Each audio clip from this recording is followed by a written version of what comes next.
Hello everyone, and welcome to Blue Tengu's live game development show, where we show everything that goes into making a game from concept to completion. If you've ever wanted to make a game, we hope this will help lower the barrier to entry and maybe give you the nudge you need to try it yourself. Even if you don't want to make a game, we hope you'll find some value in what we're doing here. All of the information about where you can find us is in the Twitch info down below if you're watching this live, or in our YouTube profile for those of you who are catching this later. But just in case, we're at www.bluetengu.com, btengu on Twitter, facebook.com Bluetengu Studio, and youtube.com Bluetengu Studio for those of you who are watching us on Twitch, and Twitch TV Bluetengu for those of you who are watching us on YouTube. If you missed the last couple of episodes, you can catch them over at YouTube, but you shouldn't have any trouble following along even if you haven't seen them. For those of you who haven't seen the show on Twitch or YouTube before, my name's Eric, and I'm a game designer living here in Japan. And I'm trying to show everything that goes into making a game for about 2 hours a week at this time, for those of you watching on Twitch, including all of the ums and ahs and awkward debugging moments that come up. The reason I'm showing it all, as opposed to making the game first and then scripting out a rehearsed tutorial later, is because I want to lower the barrier people feel for making a game, and I hope inspire you to go out and try it. If you see me kind of crawling along and making it, then obviously you know that you can do it if this guy can do it. Thank you to everyone who dropped by last week, and all of those of you who watched the video on YouTube. For those of you here with me on Twitch, feel free to drop suggestions or ask me questions at any time. I may not be able to answer them right away because I'll be doing work, but I'll try to get to them, and if I can't get to your question, please send me a private message here, or leave a comment on our site or YouTube video, and I'll do my best to address it next time. If any of you out there are making something yourself and don't mind showing it off, please send me a link. I'd love to see it. Since we kicked off a month ago on July 4th, every Saturday morning, for me in Japan anyway, for 2 hours I've been working on the game Project Spaghetti, which is a top-down 2D cowboy shooter where the bullets fired around bounce around with a pinball mechanic. In the first episode I planned it out, and in the 3 episodes since, I've taken on those tasks that I planned out in order of priority. So far I've got some really rough graphics and the beginnings of the gameplay. The next set of tasks involves getting that bullet to start speeding up when it bounces around, and to start implementing the basics of the scoring system. But just to show you where we are now, let me fire up Game Maker here. Jump to the desktop. And fire up Game Maker. If you've been following, you know I'm using Game Maker, but Game Maker is the development program that I'm using to make the game. This is Project Spaghetti, and I'll just hit play just to jump right into it. So as you can see, very rough graphics. Last week we got the player working properly, and we've even got the concept of lives and bullets and stuff, which are shown in the upper left. So right now you can move in 8 directions, and if you fire a bullet, it bounces off of things. And if you hit yourself with a bullet, you lose a life. If you lose 3 lives, it's game over and you start over. Very simple at the moment.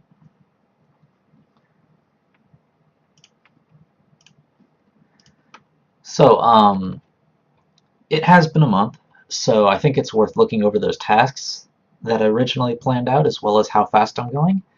Part of the planning process I mentioned in that first episode involves keeping track of estimates and how long things really take, so that I can use that data to fix my estimates in the future and get a better idea of when I'll actually finish. I've got it planned to finish by the end of the year, so it's just a matter of adjusting my scope to make sure that I can finish by that time. And I've got all of my tasks over at Trello, so let's go over there. Jump over to Project Spaghetti. This Trello site, I think I should have a link down in the Twitch feed, or the Twitch information, but for those of you on YouTube, I'll be putting up a little annotation to where this link is. You can also find the link at our website, bluetengu.com, and if you look in Games Project Spaghetti, it should be in there as well. But this list that I have now It's divided up into stories, tasks, in progress, and done, and I've also grouped things by episode so that later on I can tell what was done in what episode, as well as to keep track of how much I'm doing each 2-hour chunk of time. So going over to like the right, episode 1 was just come up with the core idea for the game, making sure to draw it in the napkin on it with an illegible scroll. And then after that made the to-do list. That was pretty much all there was for episode 1 because I wanted to describe the planning process and give some hints on that. From episode 2 it was actually getting into the game. And when I originally planned out these tasks using kind of an agile method, I basically tried to estimate how long they would take in terms of hours. So, for example, for episode 2, for example, decide the resolution, I figured that would take about 15 minutes. To draw a rough town-level background image, I figured that would take half an hour. And that's fine, but obviously estimates are going to be off. As I described in that first episode, the whole point of Agile is people are going to estimate things wrong, so you just have to come up with a system to keep track of that. And that's what this does. And that's what it has been doing for me. So, as you can see, episode 1 was, pretty much right on 2 hours. In fact, the actual episode was 3 hours, but I had an hour in front to describe what we were going to do, so that was pretty much right on the money. But for episode 2, episode 3, 4, as you can see, I planned to be able to do about an hour and a half worth of stuff because there's talking in front and breaks and things like that. Planned for there to be about an hour and a half worth of tasks that I could do, but even with that episode 3 where I was kind of stumbling over the player animation, or getting the player moving, I've been going ahead of the planned pace, or the estimated pace. And just to show how much, bring up the calculator. For example, 3.5 hours worth of task for episode 2, 2.25 for episode 3, 4.25 for episode 4, and dividing that by 3, I get an average of 3 hours and 20 minutes worth of tasks done. 3 hours, because they're obviously not taking that long. Usually when you estimate, you underestimate. I guess I'm very conservative, so I have a tendency to overestimate. I think part of it is because, I don't know, I guess I've been doing game development for a long time, so I know that everyone has a tendency to underestimate things, so I tend to overestimate things to compensate. But, everyone's different. Everyone's going to have a different kind of feel for how they estimate. And so the whole point of Agile is to kind of adjust for that. There's 2 ways I could go about, fixing these estimates to get a better idea of how much time I have left. I could, for example, go in here and start going, well, to speed up the bullet, I thought it would take half an hour, but since I seem to be going, 3 hours instead of an hour and a half, I could probably have everything, and that'd be about right, so I should change this to 0.25. Could do that. That is one method, but not the recommended method. There's a couple of problems with doing it that way. One, it's a lot of work to go in, change all those times. And 2, it's when you throw in new tasks, you're not going to have a feel for that estimate. For example, when I throw in a bullet action speeded up task, it feels like half an hour to me, which is why I put half an hour on it. It's going to be very difficult for me to think of it, well, it feels like half an hour, but I should divide by 2. Or later on, maybe it's divide by 1.5 or something like that. It's really weird. It's really counterintuitive. And that's why a lot of Scrum Masters, we know Scrum Master is the person who kind of project manages and helps the team with Agile stuff, or, Agile consultants and things like that. A lot of them will say, don't use time to estimate tasks. Because you run into this. If you're thinking of things in terms of time, your tendency is to want to fix things or to see these tasks in terms of actual time. That's not the case. It's just, in this case, time just happened to be a relative kind of measuring stick with which to judge the different tasks. The whole point of estimating these tasks is basically to decide For example, setting up a system score variable is about half as much work, in my mind anyway, as speeding up the bullet. That's the valuable part. People are pretty good at estimating tasks in relation to each other. They're not very good at estimating how long things will take, which is why, when you see someone giving a presentation, they always go 10 minutes over. Or when you're in a meeting, it's always like 10 minutes over or 30 minutes over. Or, you thought you'd have this thing done by Friday, but you're asking for a Monday extension. People are horrible, horrible, horrible at estimating tasks, and no matter how much experience they get with something, they don't really get any better at it. And, in Agile working with teams, a lot of times they'll just say, estimate the tasks together and just average it out because it doesn't really matter anyway, because everyone's going to be wrong. And, the wisdom of crowds, hopefully everyone just kind of estimates in a nice spread so that the reality kind of comes into the middle, but that's usually not the case. It's just everyone's wrong. And there's no wisdom of the crowd, it's just everyone's wrong. So, if you are doing like an agile approach and you do use time, just start to think of that time that you're estimating as just your internal time measurement system. For me, speeding up a bullet feels like half an hour. That doesn't mean it's half an hour. It just means, to me, it feels like half an hour, and that's how I can measure these things. So my recommendation is, if you're going to do something like this to plan out your project, don't change those times, even after you realize, things go faster, slower. I think, when you're adding new tasks to it, or if you're updating tasks in general, like in the future, based on how fast you work and things like that, I think it's fine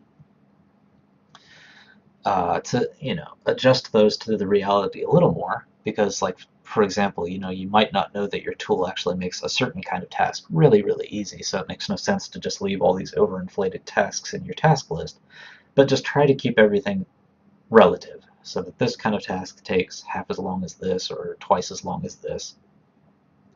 And then, take those calculations, every month or so, which is what we're doing now because we've been doing this for a month. Take that calculation, figure out how many tasks you're going through, and then use that to figure out, how much of this to-do list you're going to get done by a certain day. But that's enough about Agile. Let's jump right into doing the next task on the list.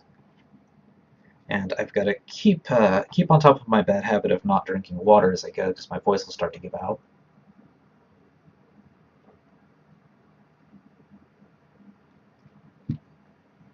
Good healthy water. So, episode 5, what I did in advance is, because I tend to go at about 3 hours and 15 minutes worth of tasks, I could put 3 hours and 20 minutes worth of tasks or 15 minutes worth of tasks into this list, but still not quite comfortable with that, because on some of those days, like that episode 3 day, I only got 2 hours worth of tasks done. So, if I run out of stuff, I'll just start dragging things over from the task list. But today I think, what I could probably safely accomplish is what's in here, which is that bullet, which I have now, bounces off of things, but my ultimate goal with that system is to have the bullet get a little bit faster each time it bounces, so that, the game gets more and more hectic the longer those bullets are out there. And the other reason is to create a risk-reward system. The longer the bullet is out there, the faster it is, so the harder it is for you to dodge it as well, but it comes with a score bonus.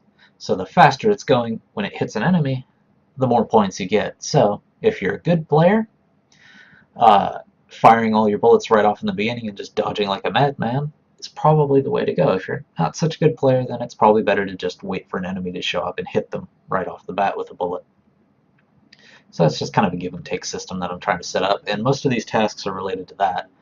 So speeding up the bullet when it bounces, setting up, a score variable so that, there's something to keep track of that number of points, and then putting it up on the screen somewhere, which will probably be in the upper right, and then creating the multiplier variable for those bullets, as well as, some sort of HUD multiplier. How I want to go about this, my might change because there's going to be multiple bullets going around. So whether the collective amount of bullets contributes to the multiplier, one multiplier, or whether each individual bullet contributes a different multiplier is something going to have to figure out. So that HUD score multiplier text task might change into something like, change the bullet graphic. So that might take longer than I think. And then, since we're doing score stuff anyway, since I had the high score variable and high score text things there, might as well just throw those in because it'll be, using the same skills. Shouldn't take long. And then, that's in my heart, that's about as far as I'm going to get with this episode. But, based on past performance and agile measurement and stuff like that, I theoretically should be able to do more. So I did add, the next 2 sets of tasks, which would be, to start creating enemies. So basically, since I am using a Commodore 64 style, it's going to be a matter of just taking that player sprite and changing it up a little bit to make a bad cowboy, basically. And then one of the things I talked about last week was that when I have one of those cowboys or something and shoot them, to make sure that the player doesn't just hide somewhere and have bullets coming back when they shoot enemies, I want to have them forced to go out and collect those bullets, so when an enemy dies, they leave a bullet behind. So just those 2 graphics, just in preparation for probably next episode. So let's jump right into it. First thing is to speed up the bullet as it bounces around the screen.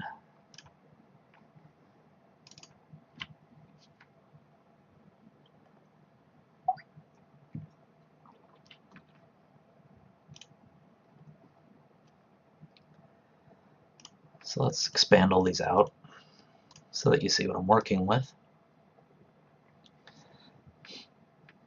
So one more time. This is what we've got going. The bullet's actually pretty fast. You can still dodge it, especially if it's just one. And there's going to be another dodge mechanic that comes later. This is just physically, moving up and down to dodge it. There's actually going to be a dodge command to dodge. But, I want this bullet to start. It's been out there for quite a while now, so it should start speeding up. Now, the thing I want to worry about is I don't want to speed it up too fast because, by the time the player's shot out 6 bullets, if that first bullet's just, whizzing around the screen, then it's a little too fast, it's a little too complicated, too much of a difficulty curve. You don't want to do that. So I probably do want to either adjust the speed, just a touch every time it bounces, or, only adjust its speed up a set amount after, a set number of bounces.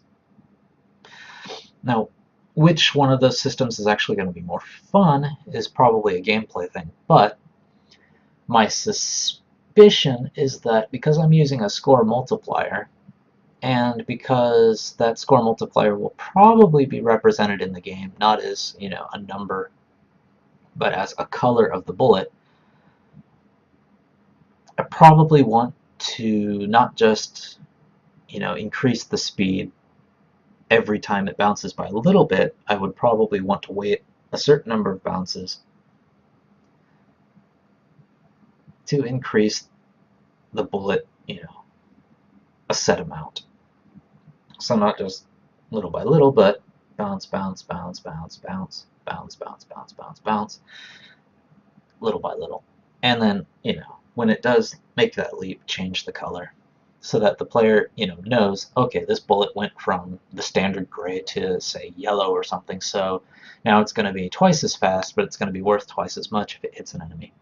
Probably easier to recognize for the player than, I think this bullet's 1.25 times as fast as that one, It's probably just better to represent it with graphics and in measured steps.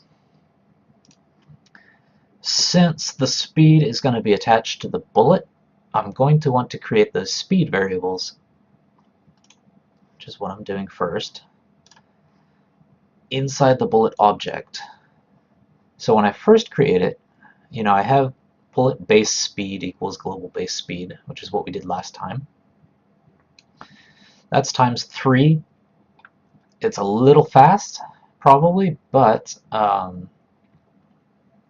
it is that fast because it has to be faster than the player, because otherwise the player can end up catching up to their own bullets and dying, which is pretty unfun. So I think I do want to keep that as a base for now. I can always fix that later. But for those bullet steps, I probably want to use that base speed as, let's see, control, there's the variables, as at least the beginning. Let's call this bullet current speed and set it to base speed when the bullet's created, which is in Game Maker, this create event up here is everything that happens when an object first comes into being, which, you know, in a bullet's case is when you actually hit the fire button. Not sure exactly where it added that. Oh, okay, it's there. Which is fine for when the bullet's created. Now, I need to change all of these things to not use that BL base speed.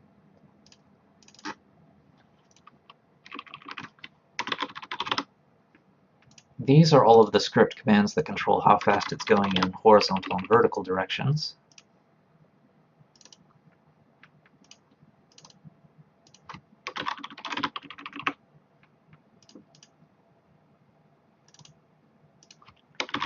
So if I don't change these, no matter what I do with that variable, it's just going to stay the same speed.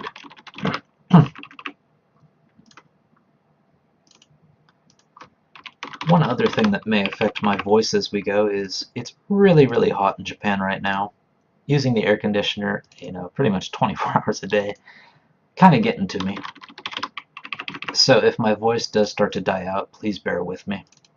I won't get to the point where I stop talking or anything, which you may want me to do, but I won't stop. Oops. But it could start to sound a little deep and raspy.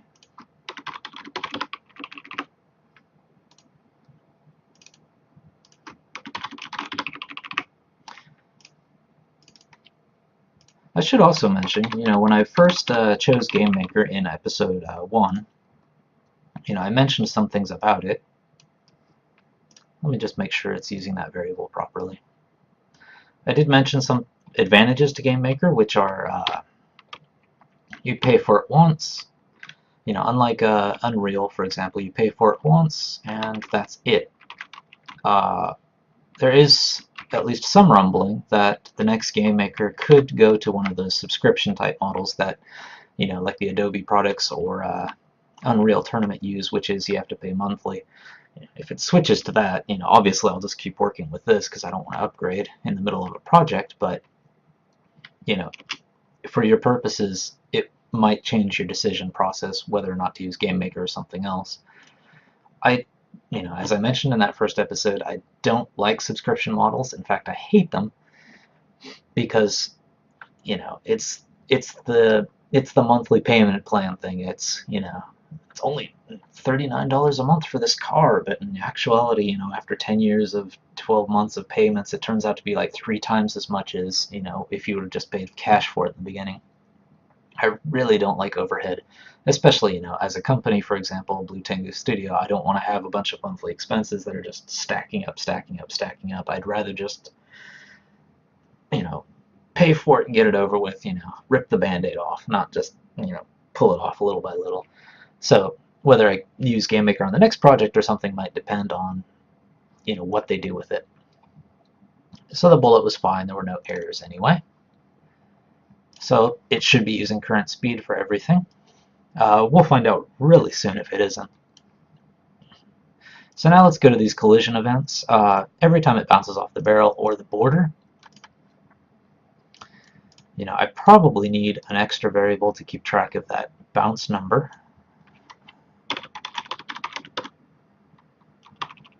BL bounces.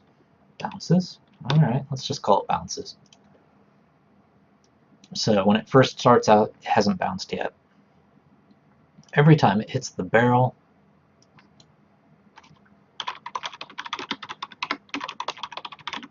I want to increase the number of bounces, and every time it hits the side of the screen,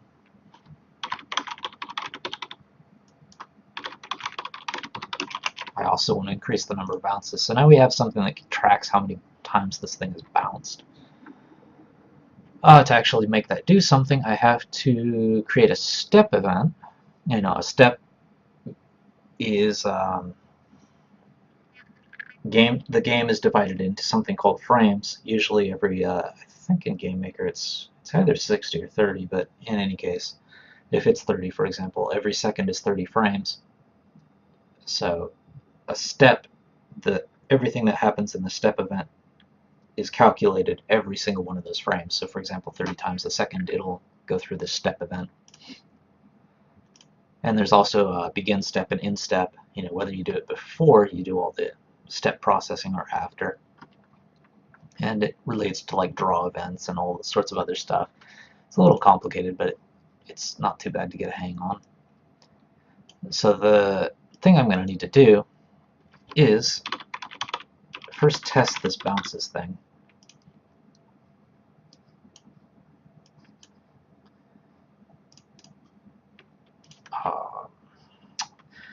I could just directly put in, like, you know, if it's greater than 5 bounces or whatever, but if I want to start modifying this stuff later, that's probably not a very good idea. Should it be in global variables or should it be in here? I'll just put it in here for now. It's not going to affect anything besides bullets, so it probably belongs with bullets.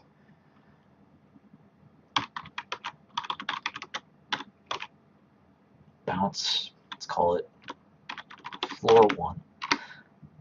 So this is the first bounce floor, which we'll just leave at 0.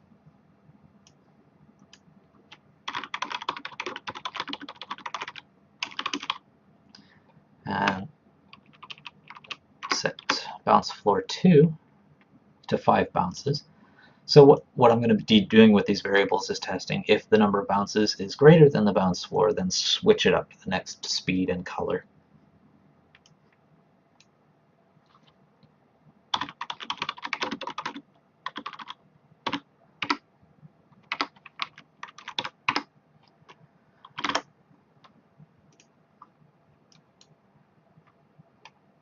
How fast should this bullet get?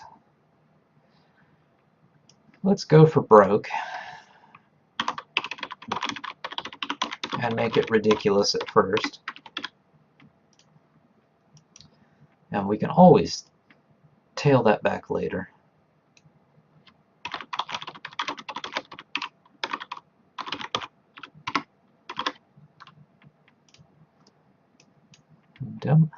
Oops, it's not bullet floor, it's bounce floor. The BL already represents bullets. I don't need to say that again. So I've got these variables, bounce floor 1, 2, 3, 4, 5. I probably don't have to worry about bounce floor 1. It's probably not even worth calculating, so I'm just going to skip right to bounce floor 2, which was 5. So if the bullet has bounced, actually I have to do this the other way around, actually. Because if I do this check first, whether it's bounce floor 3, 4, 5, it's always going to come in here. So I actually want to test the highest one first,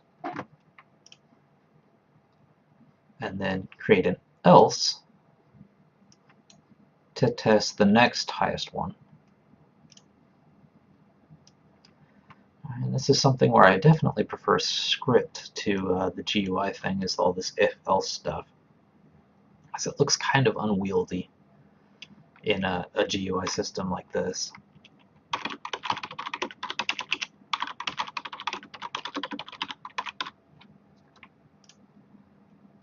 And here's why. Is that I'm going to have another else in here, and it's just going to keep shifting all the way to the right. It's going to look really bad. But, you know, for all the benefits of using GameMaker, that is one of the disadvantages. There is a reason why programmers prefer, you know, dealing with text. And this is probably one of them.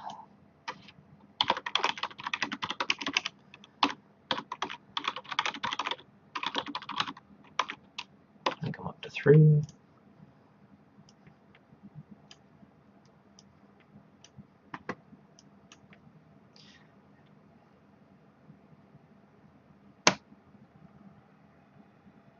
Kind of want to move to a switch statement and just put it into script, but I'll keep it visual for now. Might be something I want to do later, because this is, you know, an if-else is basically just a switch statement, and you can do that directly in a GameMaker script. Yeah, this looks really bad, so I may just do that. Let's see, the other place where I used that script stuff is here. See, that looks a lot cleaner. It's basically the same thing I'm doing now, but it's just written out in text so it can look a little cleaner. And you know, there might be other stuff going on in this step statement, so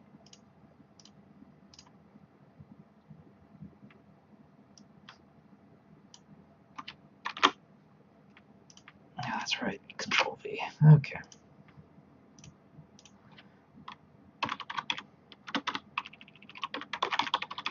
So this is the exact same thing I was doing, but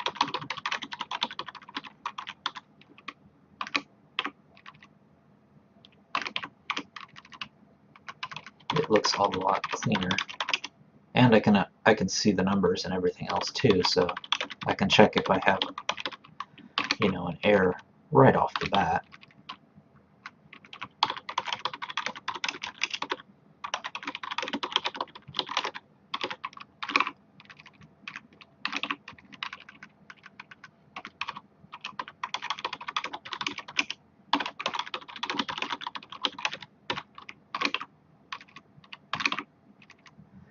And bounce floor 1, we don't even need to keep track of.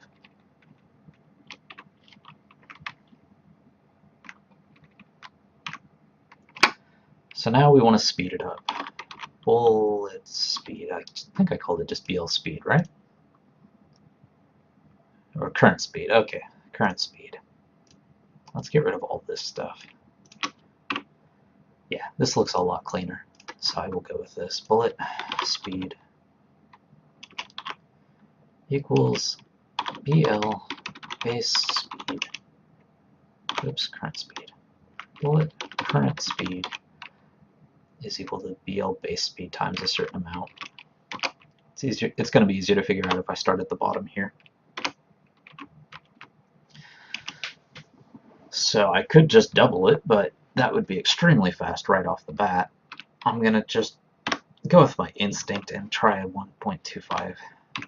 I'm not sure if I need these semicolons in GameMaker script, but we'll see what happens.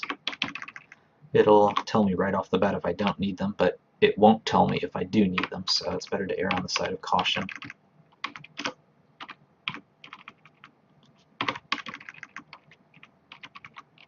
And 2.0.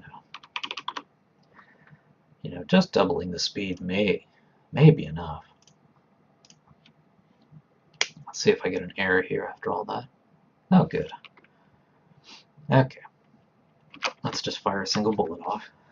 It's 1 bounce, 2 bounces, 3 bounces,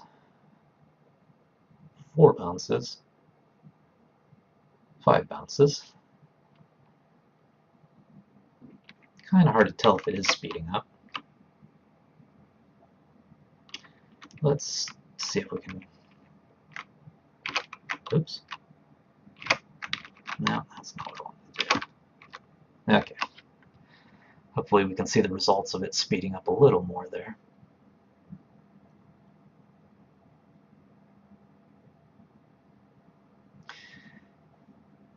Don't think it's actually speeding up. Kind of hard to tell, so let's make these more ridiculous just so we can see whether that's working or not.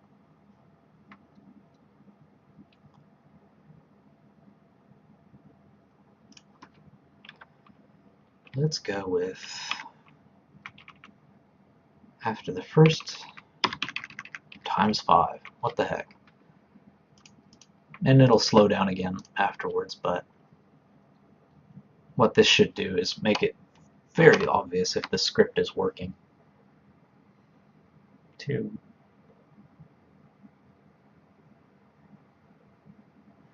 4, 5. No, it's not working. Let's find out why.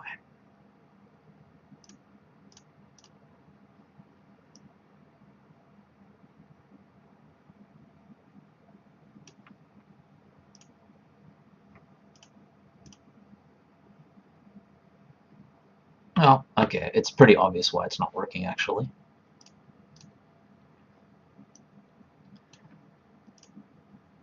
Because I'm never actually changing the speed. It's great that I have a variable that's supposed to do that, but because the base speed that I was using originally only determines the starting speed and everything after that is just a bounce, the speed is never actually being updated. Silly of me to forget that. So I probably want to check that speed every step and adjust accordingly. To do that, actually it's probably more efficient to not do it every step, but to do it inside of these. Nah, let's keep it visual. Let's keep it visual. So, let's see, I don't even need an if statement. Where is that stuff? Move.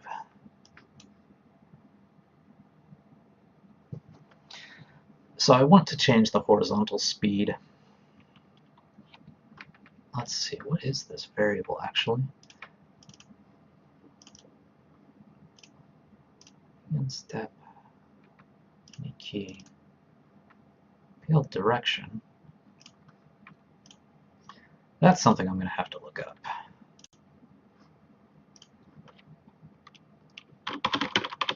Because I don't know the name of the variable that represents horizontal speed or vertical speed for scripting purposes.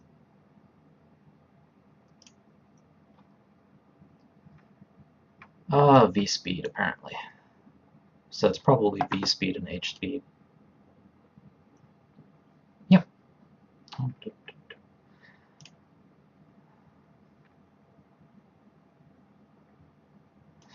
Might even be able to get away with just changing speed, which would be nice.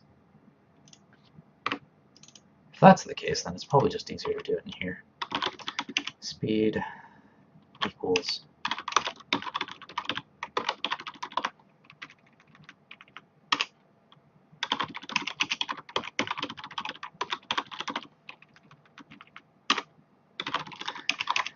so because this speed is being used within the bullet object, it knows that the speed I'm referring to is the speed of the bullet object.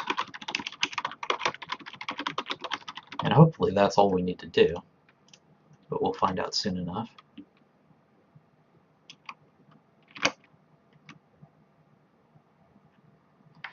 Two, 3, 4, and it should get a lot faster. Okay. It got so fast it went through the collision, apparently. That's lovely. That's not something I was expecting to be a problem in something like this, because I didn't expect it to be physics-based, but if I'm going to have to worry about that, then I'm probably going to have to increase the size of those collisions. Actually, I don't even think it's not a physics issue at all. I think the way Game Maker is doing it is the speed determines, in the next step, if the speed is 5, it moves it, probably like 5 pixels to the left or something. So if that collision is only 3 pixels and it just happens to be here, then it's going to skip right past that. So yeah, the end result is still that I have to increase the size of the collision that I'm using on the side of the screen. But at least it tells us that we have kind of a limit on how fast we can make this bullet go. is if I make it too fast, it'll start going right through barrels and objects and things like that, which is not what we want. But, you know, 5 would be too much for players anyway, so let's just test 2 right off the bat. Just to make sure that, you know, the collision as I have it now can actually handle 2 bounces, or a doubling of that speed. Which I think, because the speed is 3, doubling it's going to be 6 pixels, which means it can move 6 pixels a step. I'm not sure exactly how wide that collision I have set up is.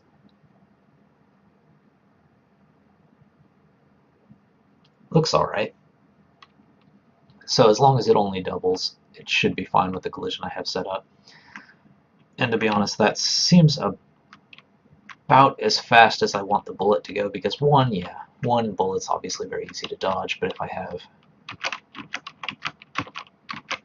you know, 6 of these things flying around, then it's going to get crazy real fast. As you can see, this is probably about the limit of what a player can dodge. So I think that's fine, keeping it at 2 for now as the maximum. So let's change this back to 1.25. And the speeding up thing is working.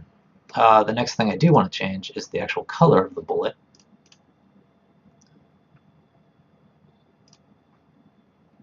And to do that, I probably want to go out to Photoshop and just, you know, even though it's just a tiny little pixel square, do this properly by setting it up.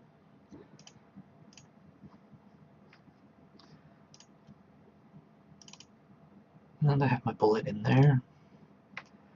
So as you can see, it's just a tiny little pixel thing. But I do want my grid back.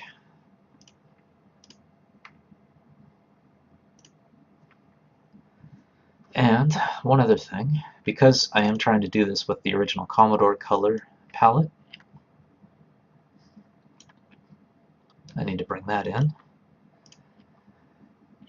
And because this bullet has to stand out against the background, I don't want to change the entire bullet's color, because then, you know, I might end up using the color of the ground or something like that. It's going to limit the number of colors I can use. So I just want to change that middle. So when the bullet first starts to speed up, let's just change it to, for example, this blue color. Do I have this set up right? I need to change this to a pixel brush, I think. That's fine. Actually, let's set up some layers. That way I can, you know, when I do finally make the actual graphics, you know, this might be the final graphic. There's not much I can do with the bullet. But when I do make the final graphics, it'd be kind of nice to have everything in one place rather than creating multiple files.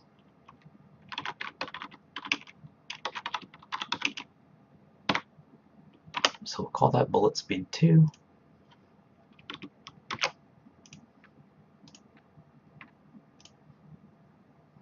And since I'm going to be preserving the outside anyway,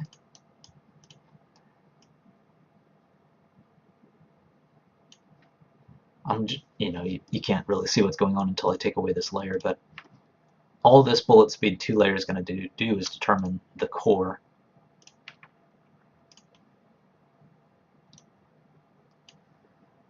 So if I don't have that layer, then it's just the regular, you know, standard speed bullet. As it speeds up, that'll change. And since I have, let's see, 4 extra speeds beyond the original one, I want to create 4 layers.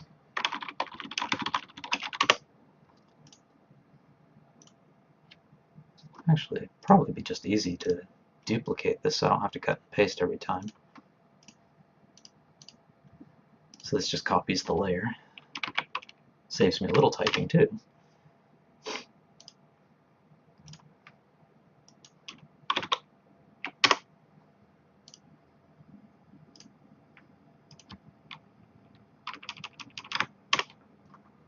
Okay. So, I don't even need this background layer. I'm not sure why I have it on. So bullet speed 2, or 3, I should say. Let's change that color to something still bluish, because I probably, oops, I probably want, the reddish colors to be the fastest colors.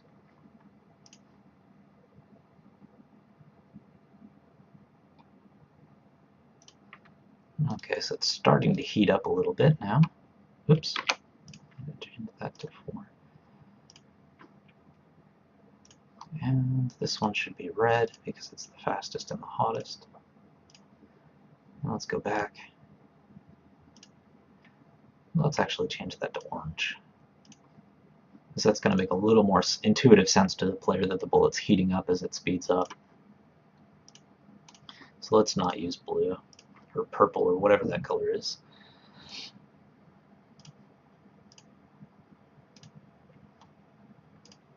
Let's change that. I think that one's fine. Okay. So when the bullet first starts out, it's going to be gray. After 5 bounces, it's going to speed up. 5 more, 5 more, 5 more, and this will be its final form.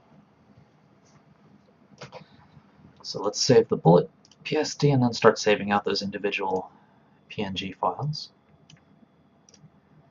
I use PNG because that's what gives you the transparency, so you don't have all that extra fluff around there. Oops.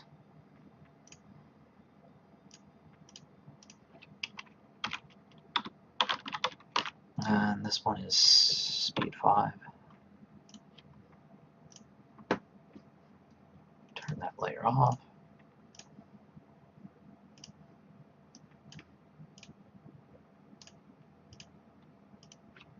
Speed 4. Yep.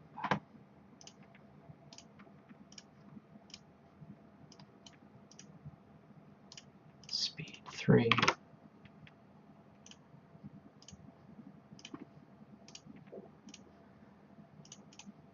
And finally speed 2.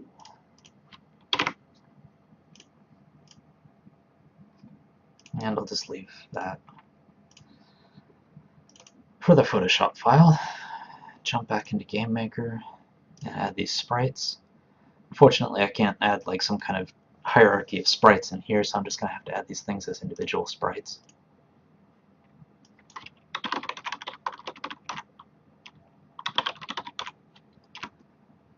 Speed 2.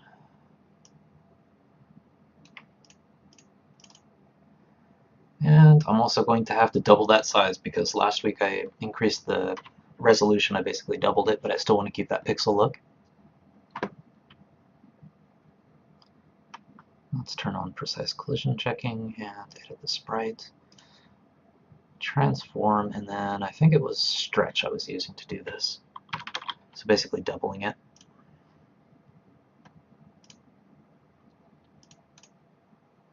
Let's make sure that mask is fine. Okay. Is it?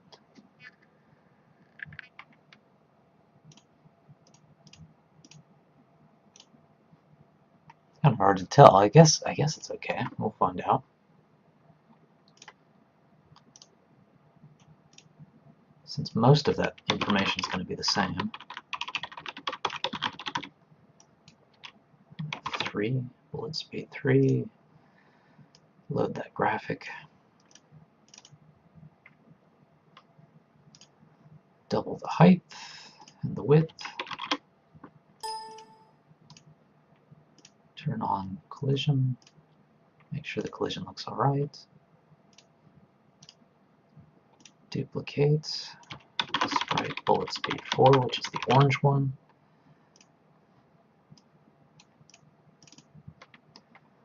And again, double that.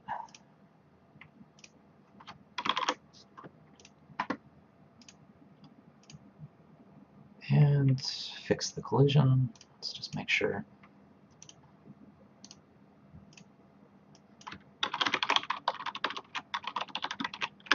And this will be that last red one.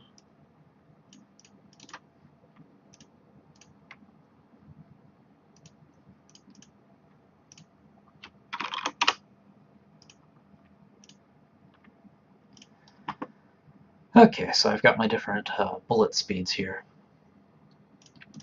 Now, I don't want to create a different object for all of those different sprites because it's still the same bullet, it's just the look that's different. So what I need to do is figure out a way to change this SPR bullet to a different sprite as it speeds up. Hopefully there's a command over here that does that. But since I'm doing everything in script anyway, I guess I have to figure out how to do that in GameMaker script. Go to the handy Google and let's see. Change sprite of an object in GameMaker. And I want to do this in script. Love the internet. Sprite index equals sprite name. Well, there we go. That was easy. To all the people who used to program and make games before the invention of the internet, my hat goes off to you. So I'm just changing these, theoretically anyway, to just the name of those. Yeah, wow. Gives me the list. Perfect. Well, this is awesome.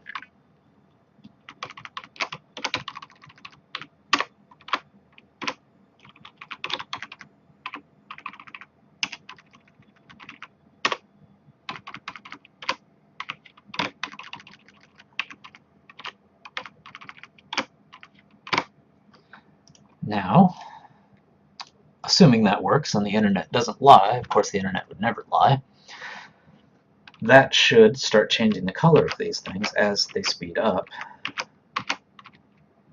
If I can avoid getting hit by them with how fast they're moving. Yep. Ah, well, I got hit by one. See, they're starting to change yellow. If I can at least keep one on the screen by the time I die, they're orange and red. So now those red bullets that are flying around are at the maximum speed. One problem, of course, is that it's kind of hard to tell they're red. That's one issue. When I doubled the size of the sprite, the gray border also doubled, so I probably do want to go in and actually modify that look inside of here. If I can do that. Let's see. Sprite editor. There we go. Is there a zoom? Perfect. Okay. Let's just make sure that this is actually,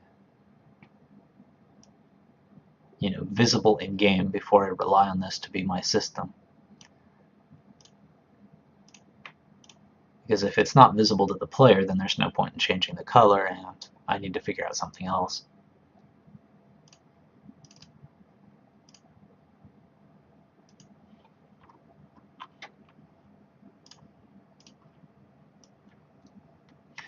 Hopefully by reducing that gray border, this will be enough.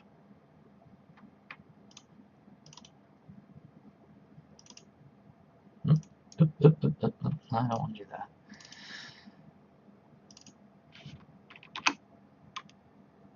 Yeah, I didn't want to do that. Okay.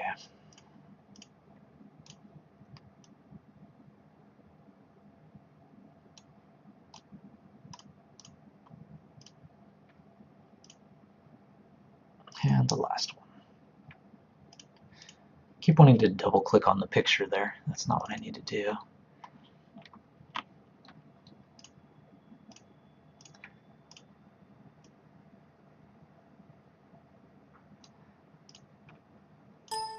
Yep, that's good. Okay. Let's just make sure that these are actually visible.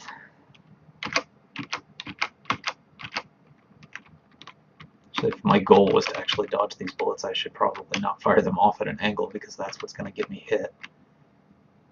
I'll just hide behind this barrel and hope for the best. Yeah, the border is gone. It's a little harder to see the bullets because now there's not as much of a border around them. And that yellow bullet looked like it just went off the screen. So I do have a collision issue.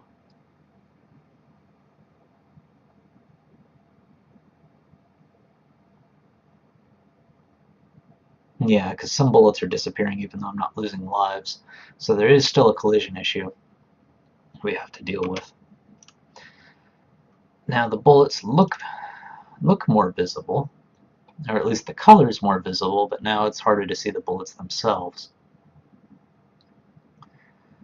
What I could do is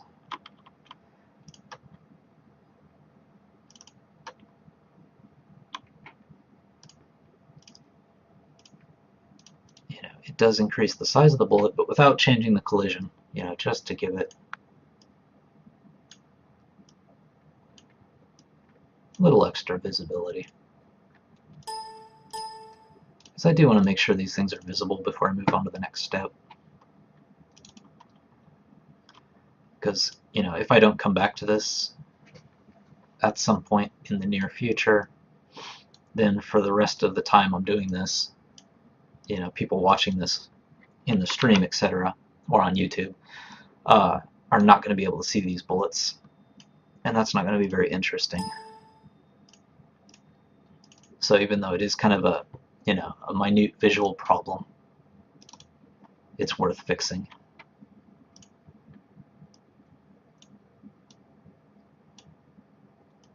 And hopefully by adding these little gray borders around the bullet, it should give it a little bit of a rounded feel without making it just the giant blocky chunk.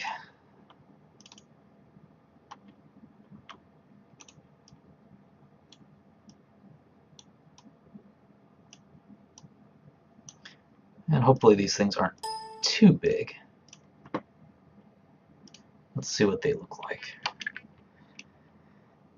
And I'm not going to fire them at an angle this time, because that just gets me killed.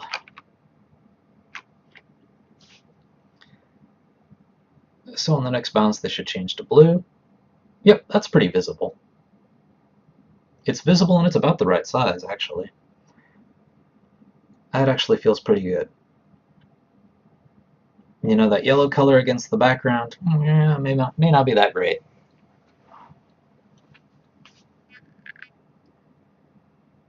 So I may change the color later, but it's visible enough for now. And it's pretty obvious to tell that those bullets are speeding up and getting faster, etc., etc. One thing I'm noticing is that when the speed is being increased in GameMaker, it's jumping those bullets around, which is why they're going off the screen. I think I shouldn't use speed. I should probably use horizontal speed and vertical speed in that script. Let's see if that fixes things. Because I think GameMaker is trying to be helpful for me, and it's being unhelpful by trying to be helpful. So right now it's just I changed the speed, but I think what it's doing is it's calculating the speed as kind of an angle. So when it's doubling that speed, it's suddenly like, it's coming up with all these fractions, and it can't move a fraction of a pixel, so it's deciding, I guess he wants it to be here, so I'll just move the bullet here, and that's why it's like jumping all over the place whenever it changes color, I think. So I don't want to rely on that system then, because it's going to cause problems. Well, the good news at least is that it is not a collision issue, which was my suspicion, because if it was a collision issue, then it would have it no matter, what happened. Whether it was the barrels or the side of the screen, the same thing would have been happening. But the bullets were only disappearing when they sped up. So it's a speed issue. Let's see if GameMaker cooperates with me if I divide those speed changes up into horizontal and vertical. I probably do want some going at an angle.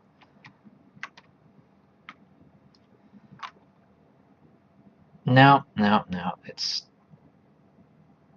even weirder.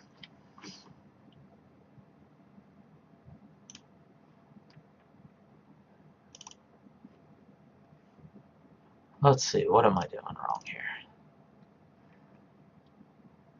Oh, okay. Well, that might have been the problem.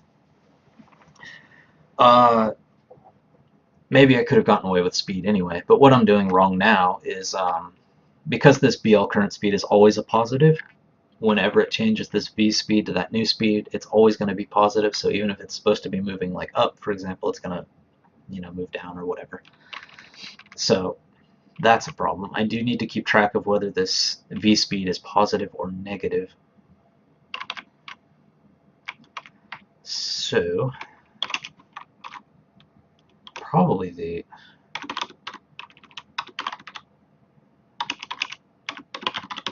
I mean, this is kind of a silly way to do it, I'm sure, but it will at least give me, -1 or +1. It should be divided by... Actually, no, that's no good.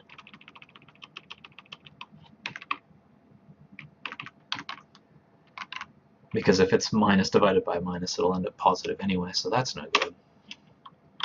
And I think speed was working fine. Probably. But I'm not going to risk it since I did divide these out. So if... what do I want to do? So if v-speed is less than 0,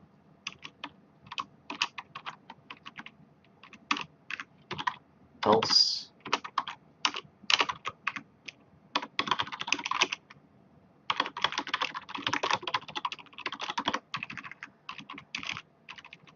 actually I want to use tabs just to make the code more visible. It's usually easier to use tabs. So if it's less than 0, then I want to do minus current speed. If it's 0 or above, then just current speed is fine. And I want to do that for horizontal speed as well.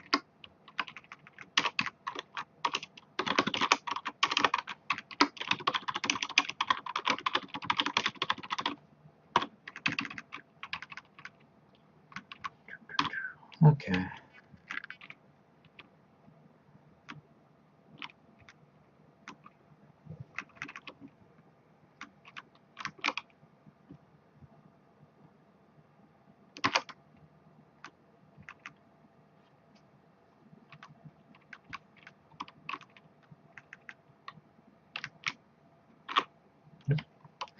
Keep wanting to use shift insert, but GameMaker doesn't like that. It may look kind of inefficient that I'm doing it inside of each of these if-else statements, but if I only change the bullet speed once every couple of frames, I probably don't want to go through this changing the bullet speed every frame. So I do want to only do it when it changes base speed. So if the vertical speed is less than 0, then use a minus of the current speed, etc. Everything looks okay. Now those bullets shouldn't... Whoop. Action 1, line 7. Oh, I just forgot a little brace. Okay. Well, I like when debugging is that quick to figure it out.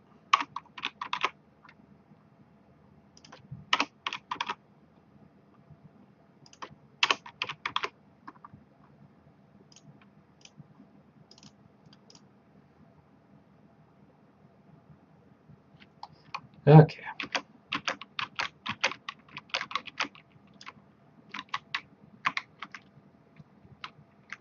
So now these things shouldn't start warping around or anything, or jumping off the screen.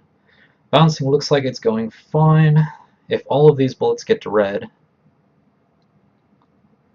then I will know I have succeeded. Well, the last one I was waiting for was the one that hit me, so I'm not going to worry about that.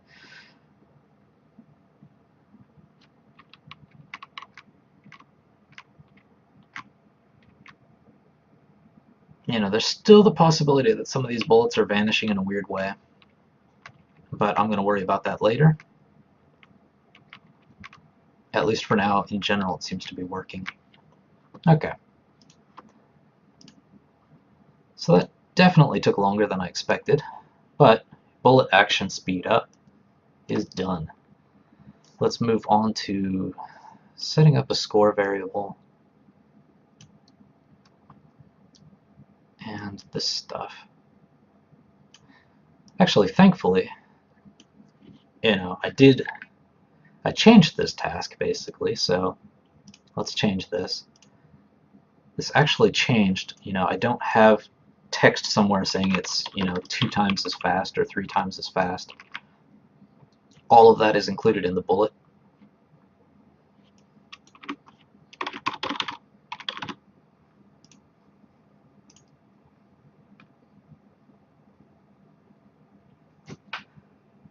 So actually, I don't even need this task at all. Okay, let's just get rid of it. So, because all of that stuff is included in the variables that I just did, all I need to do is have a score multiplier variable somewhere, and that's going to be attached to the bullet. But I am going to take a quick break to refill my water, and I should be back in about a minute. Jumping back into Game Maker here. We just got finished putting in the bullet speed up system. So as you can see, they start out gray and kind of slow, but then they start to change color and speed up the more they bounce around the screen, which is fine. That's exactly what we wanted to do with this task, which was bullet action speed up. We also saved ourselves a task by changing the color of the bullets, which was adding a multiplier number somewhere. So all I need to do now is create a score variable, display it somewhere on the screen, and have a score multiplier variable ready based on how fast those bullets are going. So the first thing is going to be to create a score variable somewhere.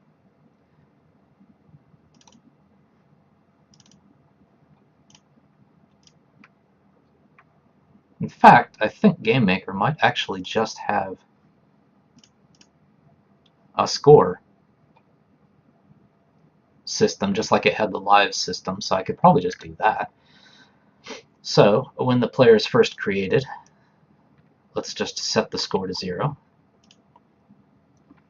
This might actually be a lot quicker than I expected it to be, which would be good, because it'll make up for some of the time lost on that bullet.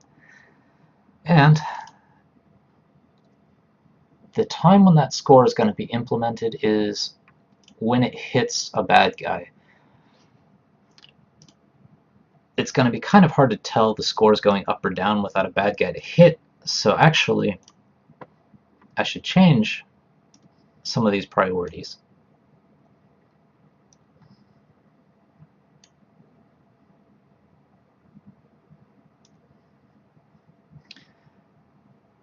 And I'm going to split that one task out, Cowboy, because I was expecting to do them, in kind of a set. But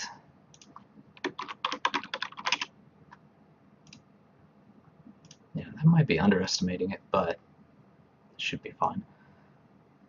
So maybe that's one of the first things we'll do next week. But I do need, at least something to hit to show that the score is going up, because otherwise there's no way to tell if the score thing is working or not. So I do need to move those tasks related to putting a bad cowboy into the game up. Doesn't have to move, doesn't have to shoot, doesn't have to react, just has to sit there and take bullets like a good bad guy. So let's make that bad guy really quick. Obviously, all of these tasks for making graphics are rough tasks.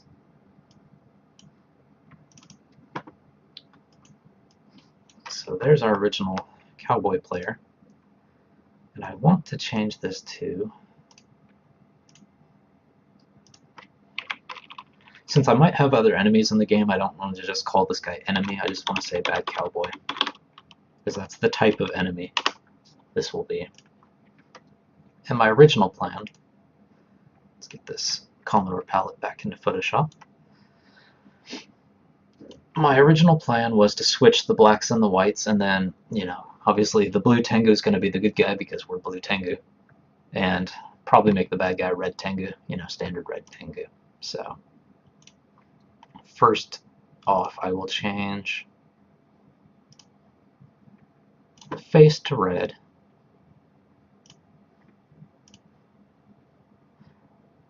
I'll change the antenna. I don't know if green's going to be a good color or not, but nah, that's too strong. that's kind of annoying. Let's get that out of the way. Wonder what happens if I just reverse. Nah, it's probably good to just keep them red. Or yellow. Nah, yellow's not going to stand out too well, so let's just keep them red, like the player.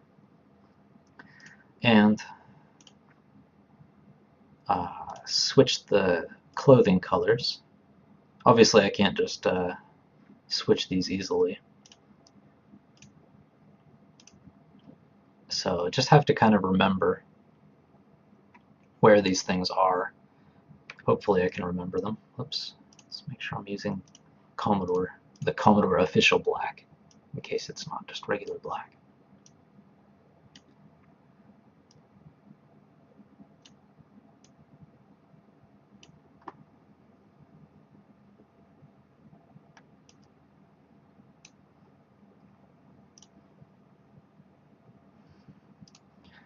Hard to tell what the difference between these two whites on the Commodore palette are. I'll have to look that up. Oops. Let's see. What do I want to do? Do I want to give them just a white jacket?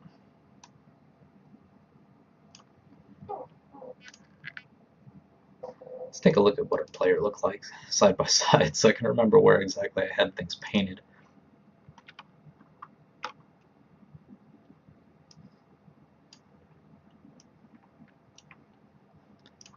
Okay, give him some white shoes.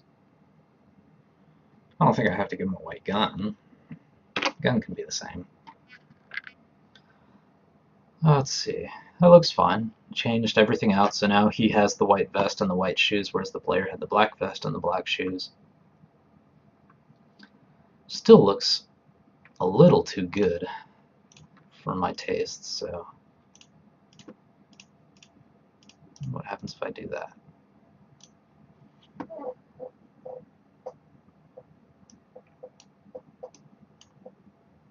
Yeah. Even if he looks too good for my taste, there's a reason for those pixels to be as they are, because especially when he starts to animate, I'm going to want to make sure he animates the same way as the player. So I'll just keep that. So that's our bad Tengu. It's good enough. It's a rough picture. I'll probably go through and change those later anyway, so there's no point in spending too much time on it. Let's see. Go to journal, bad sprite. Pick up bullet sprite rough. Since I added a new task into here, I'll take one of the tasks away. So we got the rough sprite. I need to change that. So the only thing I'm going to be setting up this time around is just to make him die. Which might not even take half an hour. Shouldn't take that long, actually. Because I already have everything set up for killing the player. It's just a matter of killing the cowboy instead. So I do need to put this thing into the game itself, which means I need a new sprite. Let me save to make sure everything's fine. Don't want to lose my work. Thankfully, that's one nice thing about doing this in video format. If I do lose my work, I guess I can just watch myself. Alright, so sprite, bad, cowboy. Load sprite. Okay, I did something stupid. Which is good. Proves that I'm human. I forgot to save the PNG. So let's do that.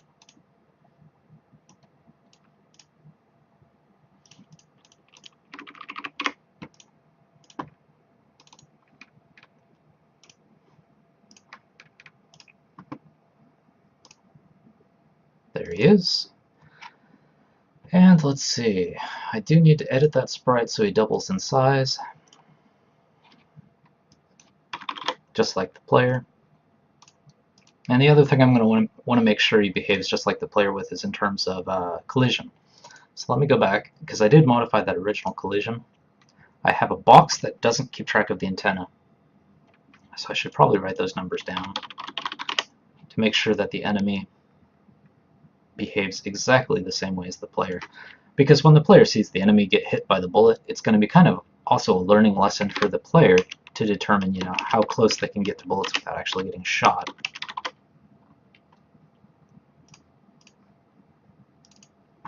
So I do want them to be the same. And manual 16 by 31, 4 by 39. Okay, and that should give us the same rectangle as the player. Don't need that anymore.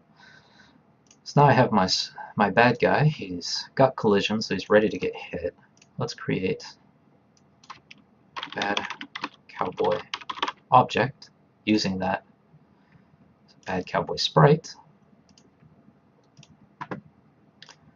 On creation, I may want to do some stuff later, so I'll just leave that in there for now. And I'm pretty much just gonna want to copy this collision thing over here.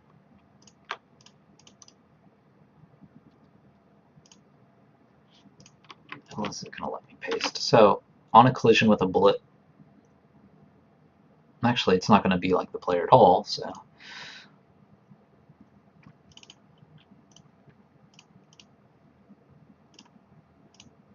well, don't even need to copy and paste stuff. So when the bad guy gets hit, I want to get rid of him, but I do want to add to the score. Clear high score. Well, it even has a high score variable for me, so the high score stuff might be easier than I thought it would be. I'm going to assume that the score variable is called score, but I should probably look that up.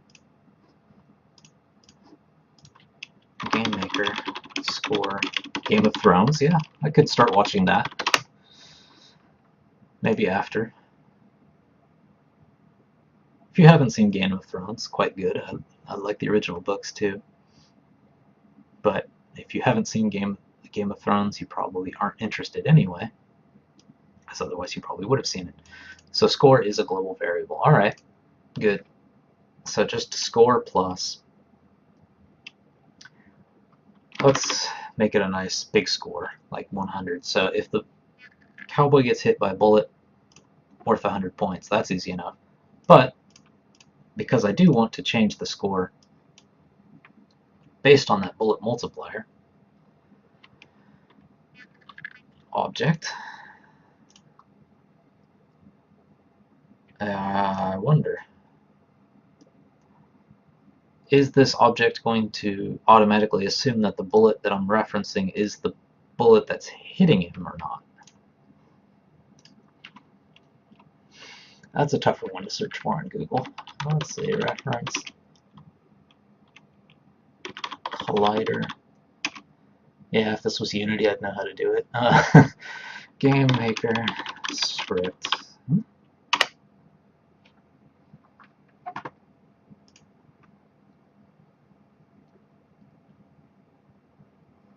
Yeah, that's fine for a collision itself.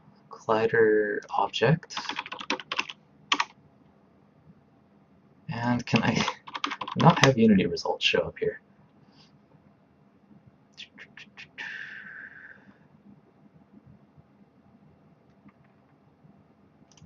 An instant unique ID. That sounds nice.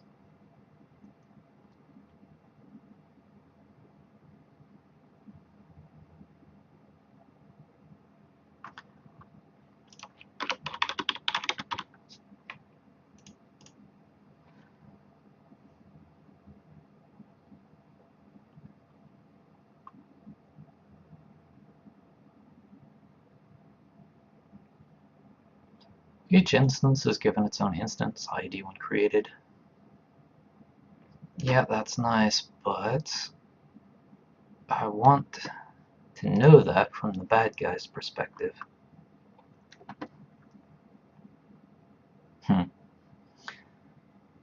Reference collider object.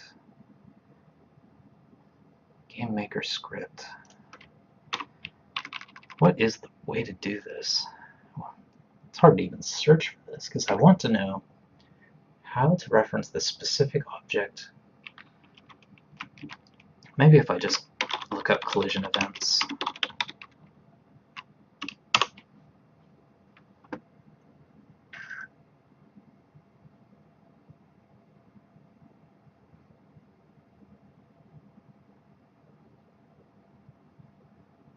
Well, shoot, now it just gives me the basic how to do collision stuff.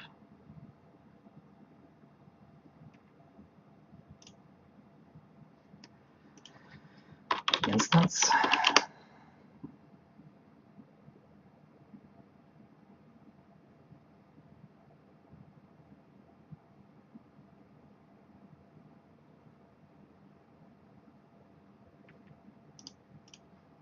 Let's see what Chronic 667 has to say about this. Hopefully Chronic can come to my rescue.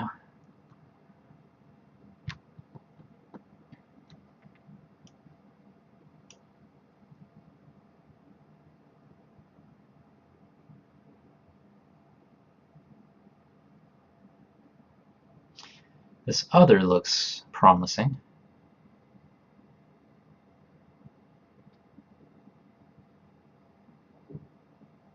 That looks promising. Okay, other. That looks pretty promising. So, oh, well, all right, applies to other. I guess that was one of the options. So hopefully this this will use that bullet. But I need to set that stuff here. So let's see. What can I use? I've got speed. I've got current speed.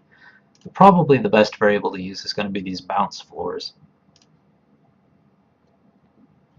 So bounces, BL bounces. Okay.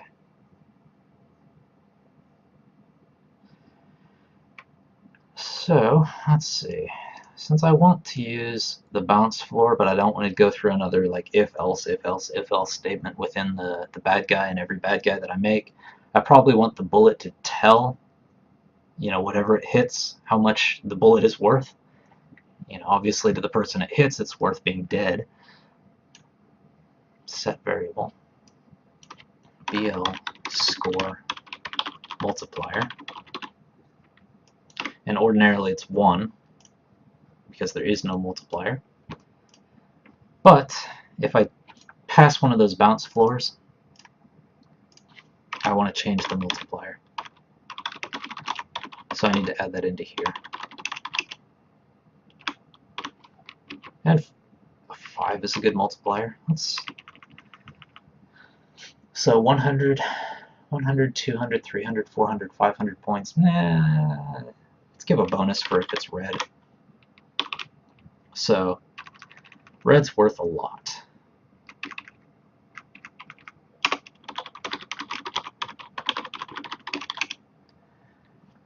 Orange is worth a little less. Well, quite a bit less, actually. Let's make sure I'm using the same type of numbers. All right, so 10 times 100 would be 1,000 points if you hit something with a red. If you hit a bad guy with a red bullet. 600 points if you hit him with an orange bullet.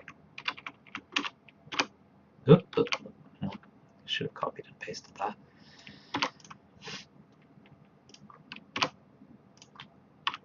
For a yellow bullet, let's just go 300 points.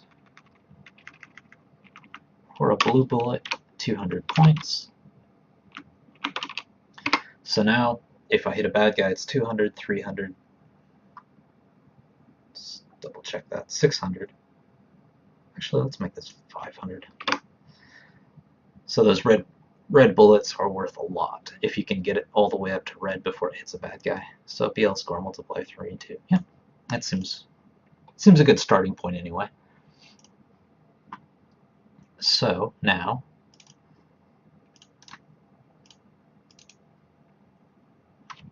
BL score multiplier. Actually, I don't even need an if statement. I could probably just modify this. So 100 points. The base score for a bad guy is 100 points. And other, hopefully this will reference it, BL score multiplier.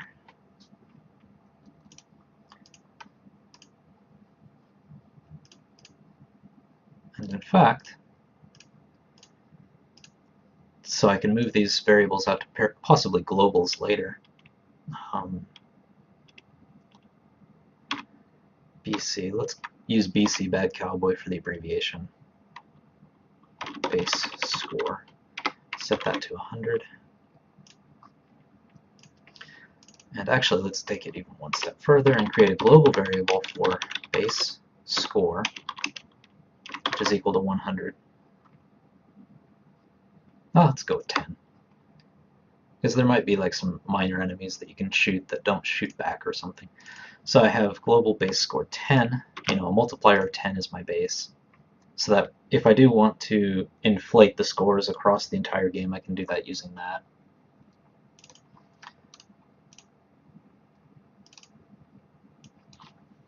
So pop that in, multiply by 10. It's just 100, which is what I had typed in there. So now I have the bad cowboy's base score is 10 times 10, which is 100. And the score that the player actually gets when a bullet hits the bad guy is going to be bad cowboy base score times the bullet score multiplier. Okay, that should work. Now, since it looks like GameMaker does give me this convenient draw score, let's go ahead and do that. How wide is my screen?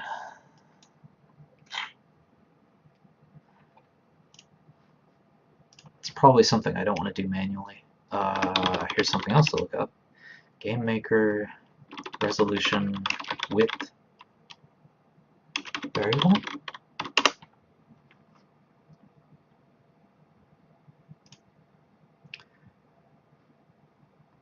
Display get width. Okay. So I want, because the lives and the bullets are on the left, I want, the score to be on the right so that, everything's not in one place. But I don't want it to just be all the way on the right because then the score is probably just going to go off the screen. So I do want to do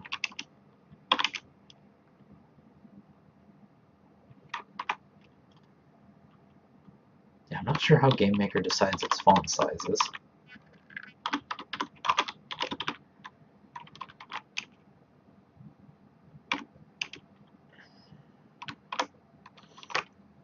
Yeah, we'll see what happens with that. I'm sure it's not going to be what I want, but just to see what happens. I may even get an error because of trying to do that. Yeah, it doesn't show up. So let's go back to player, draw GUI, draw the value of the score. Minus 100. Let's see where that puts it. Still not showing up.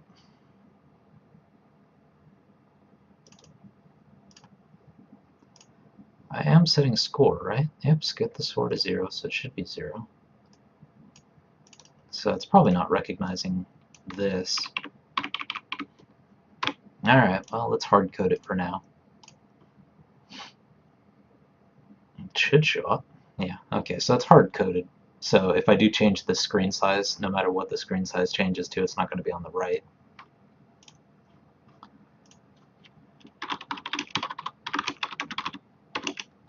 Maybe someone already has the answer for me.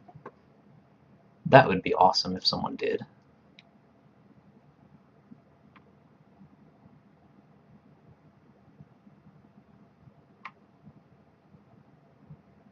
That's actually kind of neat.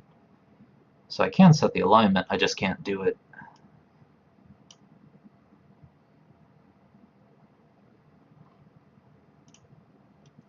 from here.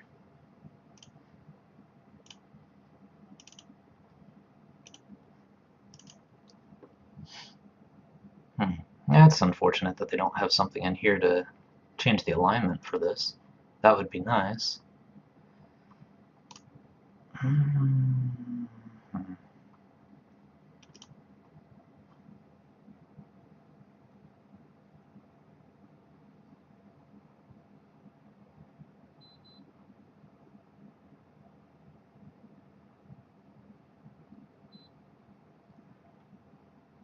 Object control.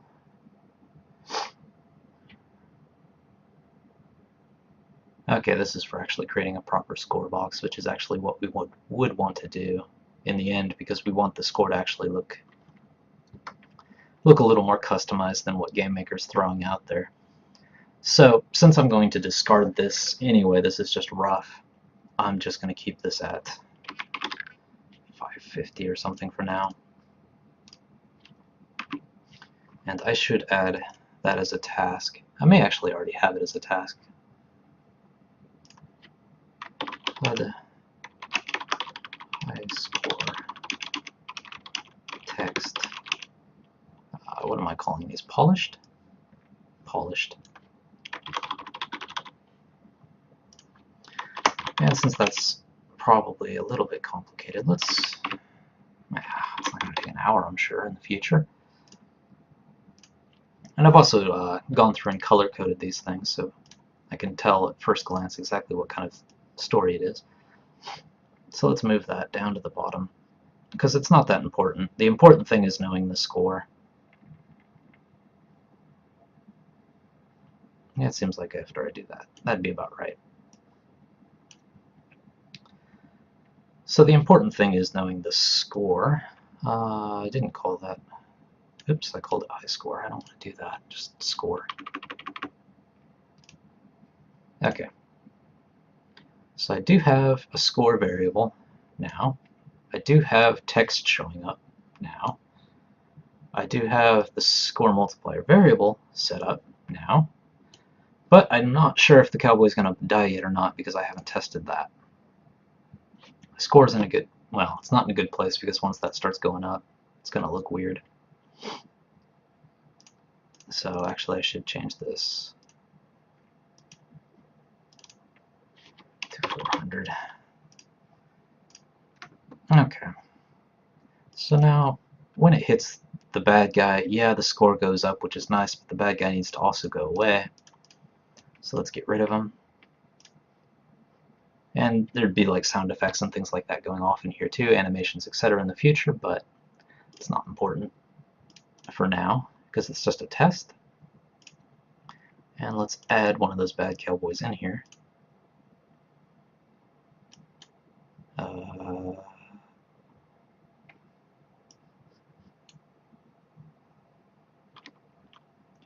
Not sure why it's not doing that.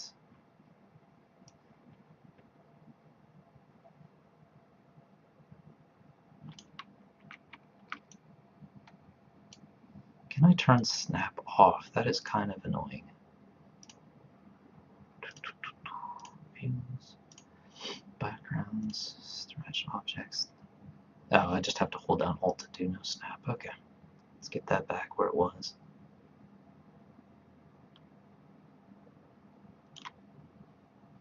Hopefully that was where it was.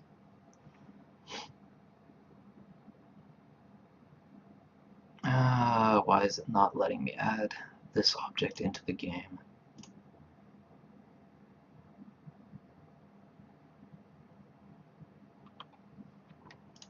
Oh, okay, I have to hold down Control.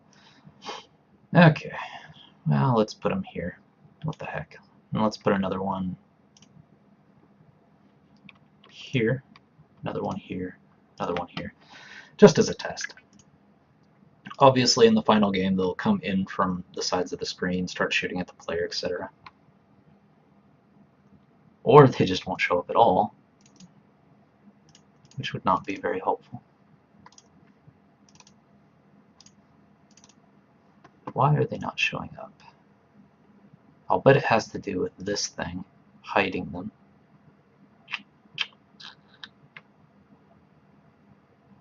Alpha 255, color, flip XY. Just to test that theory. Let's see what happens when I get rid of that. No, I don't want to remove it because I want to bring it back. I just want to see if that's hiding the bad guys. No, no, no, no. They should be here.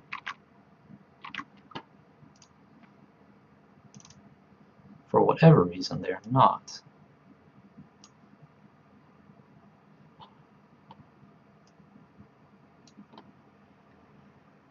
Huh.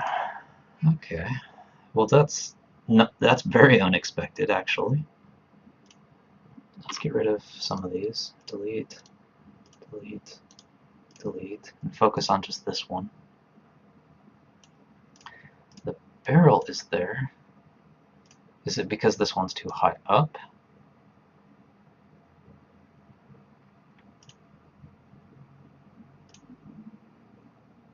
No. Wow, that is actually really weird. Bad cowboy. Create. Oh, alright.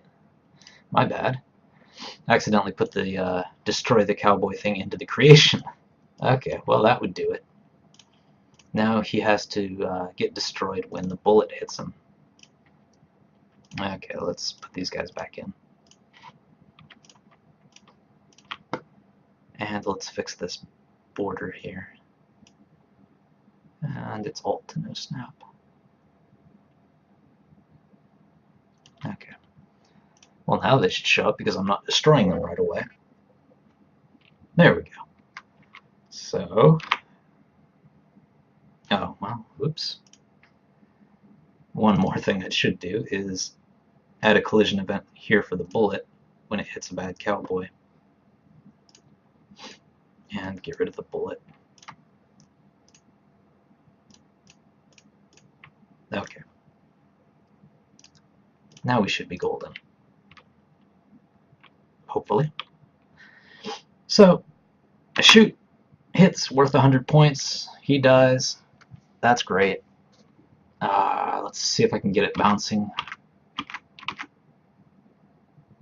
Probably shouldn't have actually fired off that many bullets, but that guy was worth 200 points, 200 points.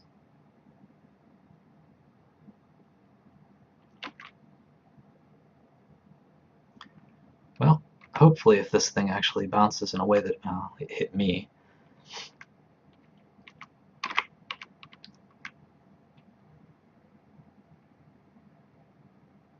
Hopefully if I can get this thing to red by the time it hits that cowboy, I can see a juicy 1,000 points go up. It's actually, okay, well, yeah, the collision's weird now. But the score thing is working.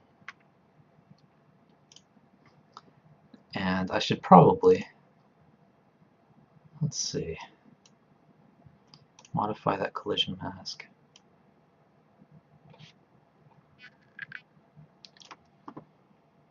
The bullets are acting a little weird around that border, probably because once they start going fast, it can start skipping over the sides, because it is pretty narrow as it is, but that's something I can fix next time, so I will add that. The bad cowboys do die, and we get points for it, which is nice. Let me add a task for next time, which is collision fix. That shouldn't actually take too long, but we'll save it for next time. So I am getting close to the 2-hour mark for this week, and I do want to at least kind of finish off what I thought I would finish off, which was keeping track of the high score. That won't take long at all, hopefully. Never know. That's the great thing about trying to predict the future, is you're usually wrong. Base score, I do want to make high score a global variable, I think, because if the player dies and I get rid of the player, I want to keep track of this, so we'll keep track of that as 0 for now. Do I not need these in here? So I call it high score, and it starts out at 0.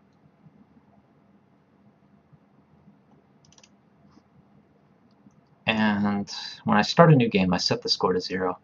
When I want to update the high score is probably at the end of the day, one of two places.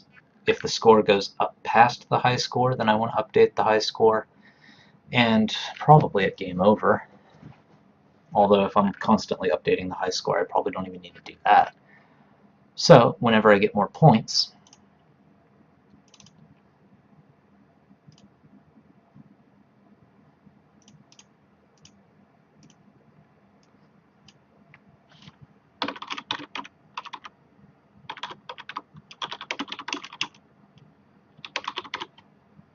oops, global high score is equal to score, and I need to create an if statement there.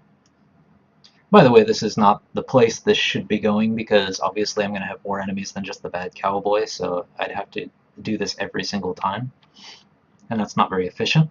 But for now, I just want to check if I can set this high score variable up in the background. So I want to check if score is greater than global high score before changing the high score, because otherwise I'll end up changing it down to 0 every time the game starts or every time someone gets shot. And let's see if I can just draw that. I want to draw text.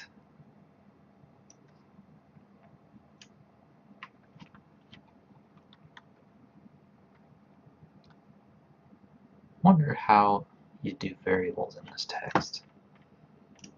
There's something to look up.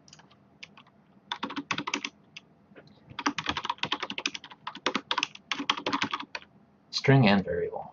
Perfect. Thank you, Google.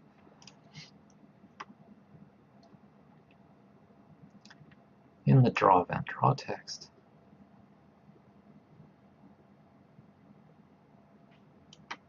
Okay, this is something I need to do in scripting. So, I guess I can't use this thing, unfortunately. The GUI stuff is nice, but at the end of the day, it seems like you do have to rely on script for an awful lot of stuff.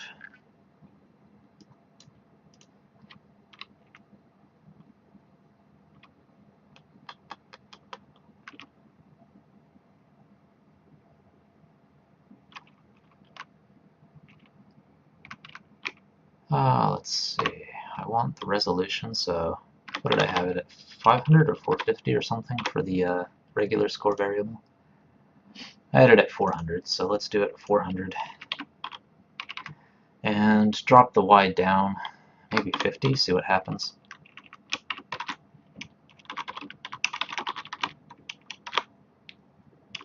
And what did they say to do to mix them up?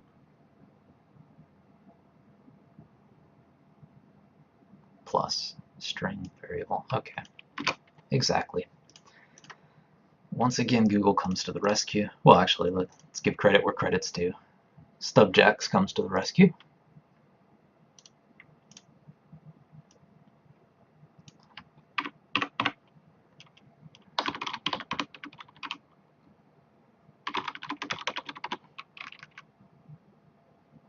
I need that plus in there too.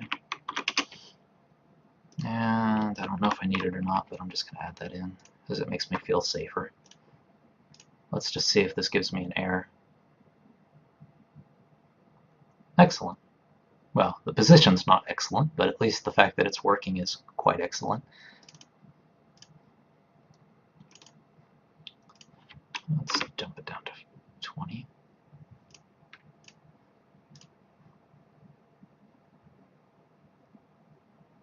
Okay. So now theoretically, since my high score is 0, it should go up every time my score goes up.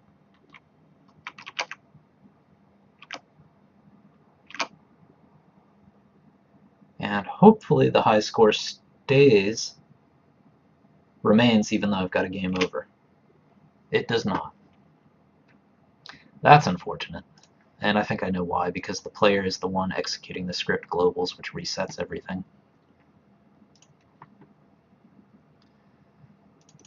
But last time when I tried to call the globals from this system object, the player didn't have the information it needed to do stuff, which is unfortunate.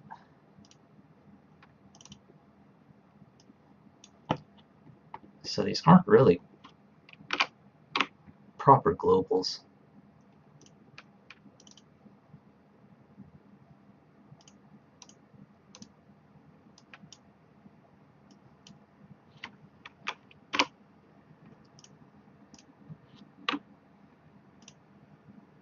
Let's see if that does the trick.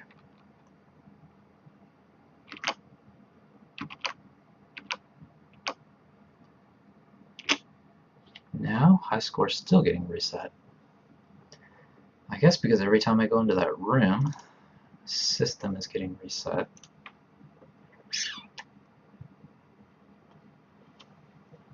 Well, this is probably something that can only be solved when I actually make that frame that surrounds the game, because right now the only information I have is, you know, a room and the player in that room. And then when I go to the game over screen, it just kind of gets rid of all that, and then it goes to the game over screen, and then it comes back.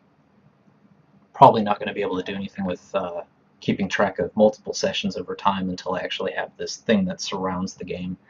So that's going to come a lot later, actually. Because until I have other levels, there's not much point in doing that. Because there's still plenty of gameplay to be tested. So, let's see. I'll keep the high score just broken for now.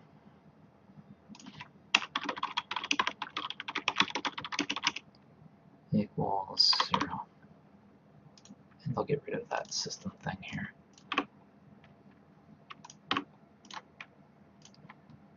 So, okay, I'll keep the high score broken for now.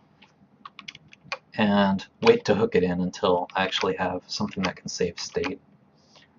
But just so that I remember that it's something that I need to do, I'll keep it there for now. So if you're watching this in the future, just remember that the high score doesn't really mean high score at all.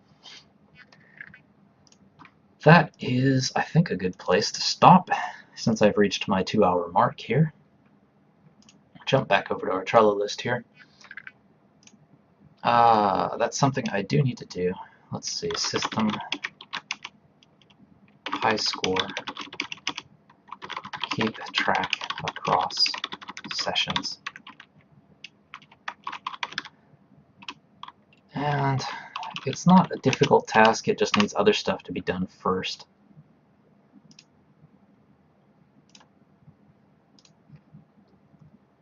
In fact, let's see, system level manager. It's going to come right after that. So once I have a level manager in place, it should be easier to keep track of that stuff. So I do have a high score variable.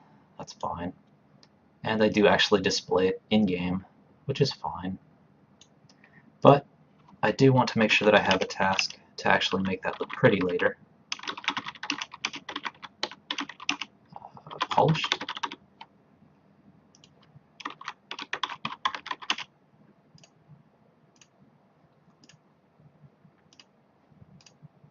Rather than just the default GameMaker font or whatever.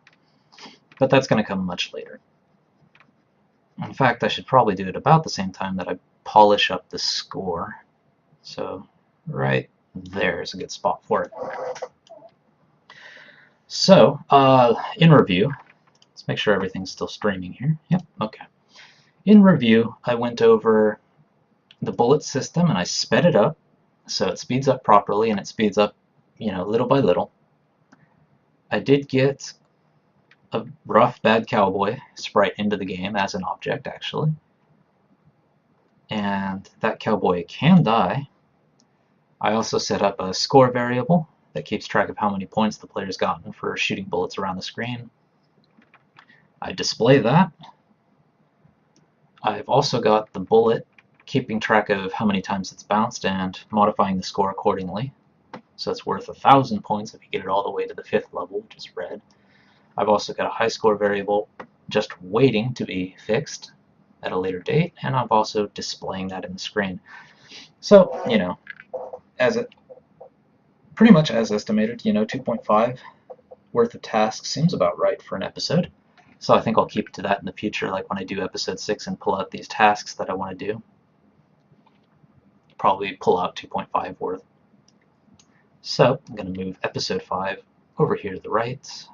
I think that's right. Yep, after episode 4. And I will close Trello down. So, thank you all for watching. I'm glad we did get some stuff done today, actually pretty much right on what I had planned. So it was worth looking at the burn down of tasks so far and adjusting how many tasks I do per episode based on that. We have been at this a month. Thank you for watching, you know, keeping track of us. We definitely appreciate, you know, your stopping by and taking a look at what we're doing. And, hopefully we'll have a game ready by the end of December this year as we go, but you'll see everything that goes into making it as we go. This has been Blue Tengu on Season 1, Episode 5. And if you want to catch us, let's see. You can find all the information you need in the Twitch info down below or in our YouTube profile for those of you who are catching us later on YouTube when I put these episodes up, usually about a day after I stream. But just in case, you can find everything you want to know about us at www.bluetengu.com. Btengu on Twitter. You can get updates on when we're starting the Twitch feed and what we're doing. Or facebook.com Bluetengu Studio, all one word. YouTube.com Bluetengu Studio for those of you who are watching us on Twitch now. And Twitch TV Bluetengu for those of you who are watching us later on YouTube. The game we're continuing to make is Project Spaghetti, the 2D cowboy shooter, where the bullets fired around bounce around with a pinball mechanic, and we'll hope to get some of those enemies, moving a little bit maybe next time. I think that's a good goal for us to shoot for next time. It's probably going to be a lot trickier than I think it is right now. So maybe those next episode's going to be one of those episodes where I underestimate, as it seems like I have a tendency to underestimate game design tasks and overestimate other tasks. Seems to be the pattern. But, a month from now we'll check on that pattern again. That's the whole point of Agile, to keep updating as you go and, adjusting to the way things are working. So thank you for watching. I definitely appreciate it and hope you're going to stop by next week. I will catch you next time.